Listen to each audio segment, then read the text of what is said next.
तो दोस्तों आज हो गया 17 अप्रैल 2021। बिहार समेत देश दुनिया की बड़ी और ताज़ा समाचार लेके आए सिर्फ आपके लिए। चलिए फटाफट खबर शुरू करते हैं। उससे पहले चैनल को अब तक सब्सक्राइब ना किया हो तो फटाफट चैनल को सब्सक्राइब कर दे, लाइक कर दे, शेयर कर दे ताकि इसी तरह खबर आप हर रोज़ देख सके। चलिए शुरू करते हैं आज की पहली बड़ी खबर।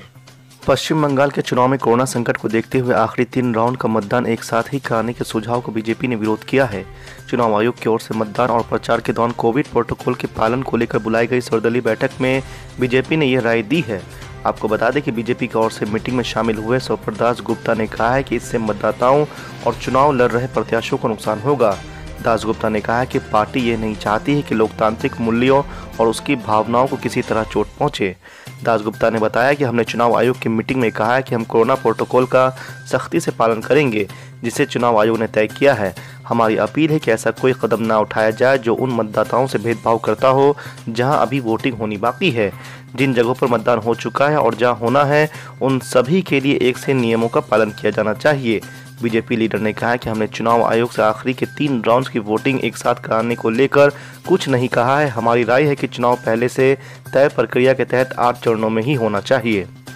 आज की दूसरी बड़ी खबर। पश्चिम बंगाल में विधानसभा के चुनाव हो रहे हैं। इस बीच कोरोना के बढ़ते मामलों को देखते हुए चुनाव आयोग ने बाकी के 3 चरणों के लिए चुनाव प्रचार के समय में कटौती कर दी है। अब मतदान से 72 घंटा पहले ही चुनाव प्रचार खत्म हो जाएगा।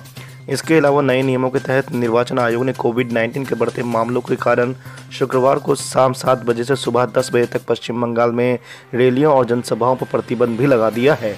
नए आदेश में कहा गया है कि चुनाव प्रचार के लिए निर्धारित समय को घटाकर शाम 7 बजे तक का कर दिया गया है, जो पहले रात 10 बजे तक का था। चुनाव आयोग ने यह भी कहा है कि अब राज्य में चुनाव प्रचार वाले दिनों में शाम 7 बजे से सुबह 10 बजे तक किसी तरह का कोई प्रचार नहीं होगा। आज की तीसरी बड़ी खबर। बिहार में नेता प्रतिपक्ष तेजस्वी यादव ने कहा है कि कोरोना के मामले में बिहार की हालत भयानक हो गए हैं। गुरुवार को उन्होंने ट्वीट करते हुए कहा है कि पिछले 2 दिनों में आईएएस सहित कुछ अधिकारी अपनी जान गंवा चुके हैं, जबकि कई अधिकारी, डॉक्टर और अन्य लोग अस्पताल में भर्ती है। उन्होंने कहा है कि ऐसे में आम लोगों की हालत का अंदाजा लगाया जा सकता है। नेता प्रतिपक्ष तेजस्वी यादव ने कहा है कि राजधानी पटना तक के किसी अस्पताल में बेड उपलब्ध नहीं है। स्वास्थ्य सचिव ने सेना से डॉक्टर मांगे हैं।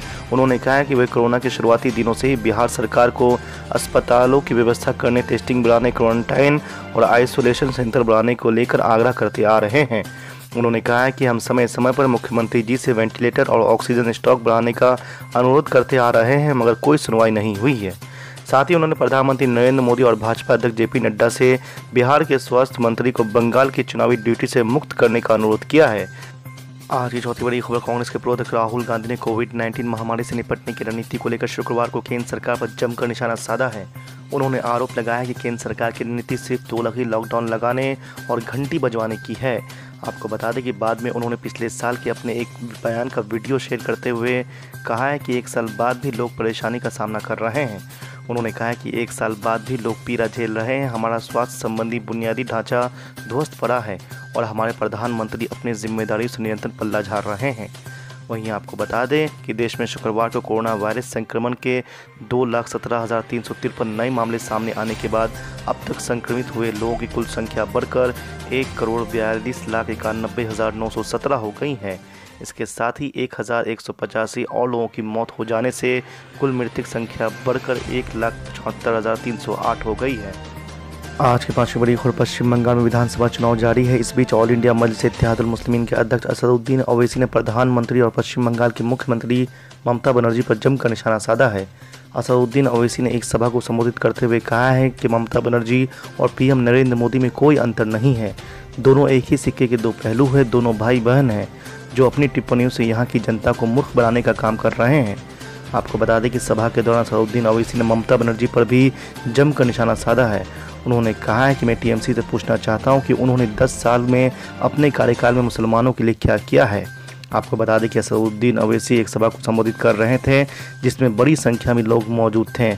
इससे पहले भी एक चुनावी सभा को संबोधित करते हुए असदुद्दीन ओवैसी ने अपने समर्थकों से कहा कि अगर आज आप हरकत नहीं करेंगे तो आने वाली नस्लें कभी माफ नहीं करेंगी। ट्रिपल तलाक का कानून जो बनाया गया उस इंसाफ नहीं मिलेगा बल्कि उससे नाइंसाफी की जाएगी। मेरे अजीज दोस्तों और बुजुर्गों, आज बंगाल में बीजेपी के 18 एमपी जीत कर आ गए। इसका जिम्मेदार जिम्मेदार कौन है?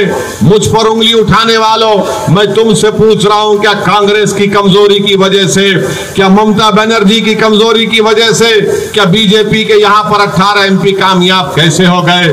मजलिस या असदुद्दीन ओवैसी तो 2019 का पार्लियामेंट के चुनाव में हमने तो इलेक्शन नहीं लड़ा था, मगर मेरे अजीज दोस्तों, हकीकत यह है कि आज बीजेपी हो या फिर तृणमूल हो या कांग्रेस हो, इनका वोटर बीजेपी को वोट दे रहा है। ये सिर्फ ये कहकर हमको डरा रहे, फुसला रहे, मगर आज आप देखते हैं कि इनके पास कोई ताकत नहीं है कि वो बीजेपी को, इनकी बंगाल में जो कामयाबी पार्लियामेंट में हुई, इसका जिम्मेदार यही दोनों पार्टीज है, चाहे कांग्रेस हो या फिर ये आपकी TMC हो। मैं आपको ये भी बताना चाहता हूं कि आप बंगाल में शीतलकुची में जो कुछ हुआ कि जहां पर 4 लोगों को सेंट्रल पैरामिलिट्री फोर्सेस की गोलियों ने उनको खत्म कर दिया, उनकी जान ले ली। वहीं पर एक आनंद बर्मन नामी एक शख्स जो वोट डाल रहा था, उसकी भी मौत हो गई। मैं इसकी मौत के बाद बीजेपी कहती है कि ऐसे शीतलकुची के तरह और 4-5 वाकयात होंगे। मैं बीजेपी से पूछना चाहता हूं कि आप हमारी लाशों पर बंगाल में अपना सियासी महल तामीर करेंगे? क्या आप हमारे खून पर अपनी कामयाबी को बनाएंगे? आखिर ये कौन सी राजनीति है कि एक 4 लोग मर जाते हैं, एक बच्चा मर जाता है, तो आप कहते हैं कि शीतलकुची की तरह और 4-5 वाकयात किए जाएंगे? क्या बंगाल में बहने वाले गरीब की खून की कीमत नहीं है, चाहे वो मुसलमान हो या राजवंशी हो? ये इंसान है। क्या मरने वालों के ख्वाब नहीं थे? क्या मरने वालों के घर में बीवी और बच्चे नहीं थे?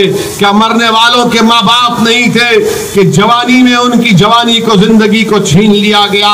मेरे अजीज दोस्तों और बुजुर्गों, याद रखिए मेरी इस बात को, अगर आप बीजेपी और RSS के नापाक अज़ाइम में उनको रोकना चाहते हैं तो मेरी आपसे गुजारिश है कि आपकी पार्टी मजलिस इत्तेहादुल मुस्लिमीन को अपने वोट से कामयाब करिए, दुआ करिए।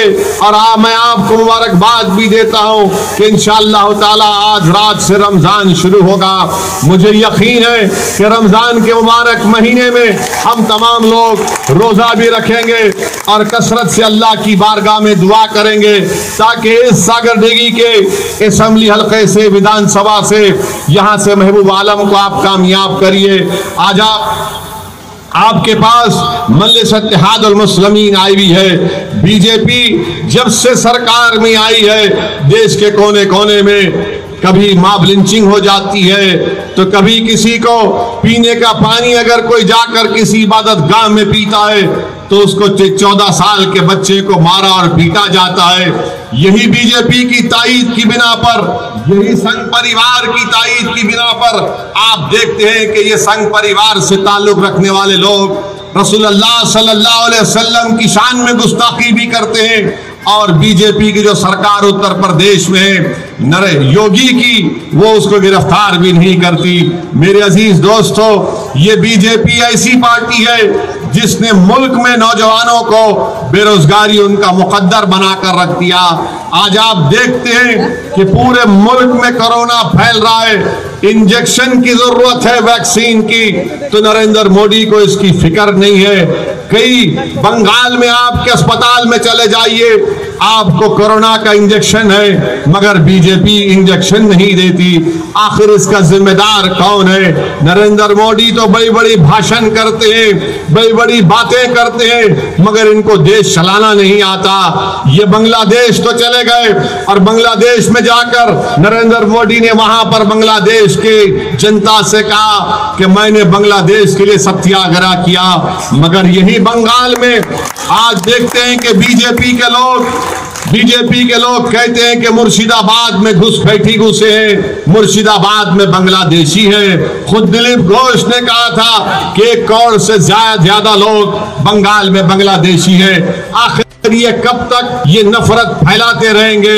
मेरे अजीज दोस्तों, मेरी इज्जतदार माँ और बहनों, आपको अपने मासूम बच्चों के मुस्तकबिल को सोचना है। आपको अगर अपने इस सागर डिगी में अपने बच्चों के लिए, अपनी बेटियों के लिए स्कूल की जरूरत है, यहाँ पर कॉलेज की जरूरत है, साफ पीने के पानी की जरूरत है, और सबसे ज्यादा आपको जरूरत है कि आपकी एक आजाद सियासी आवाज हो जो बंगाल के असेंबली में जाकर गूंजे।